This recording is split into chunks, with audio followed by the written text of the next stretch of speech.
Gibansay ba kuno sa mga apostoles ang sakramento sa pagdihog sa masakiton o ang paghaplas og lana sa masakiton? Maigsoon gibansay kana gani panahon pa sa ato Ginoo, pagsugod pagwali sa mga apostoles. Sa Marcos 6 12-13 mao ni giingon diri maigsoon, busa ng lakaw sila katong mga apostoles ug nagwali nga ang mga tao kinahanglan maghinursol sa ilang mga sala. Ilang gihinginlan ang daghang mga yawa ug gihaplasan nila lana ug giayo ang daghang mga masakiton. So ang anointing of the sick mao kini ang sakramento alang sa mga masakiton.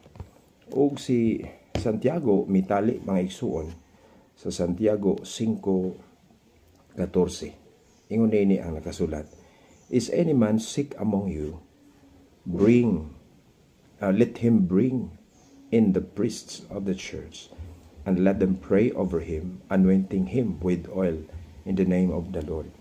So, kini usa ka biblikanhon gyud, no? Gibansay gyud, biblical sad na nga makita nato kining maong pagdihog sa mga masakiton.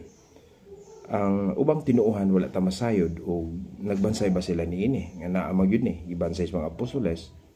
Unya aduna gyud tay tradisyon sa paghimo og lana, no? Ang atong bunyag para sa masakiton, doon na tay lana mo na nga himuon ka na panalanginan sa obispo matag Christmas, matag tuig. Busa atong ibansay kanunay kining sakramento sa pagdihog sa masakiton alang sa atong mga masakiton, mga gulangon diha sa atong katilingban.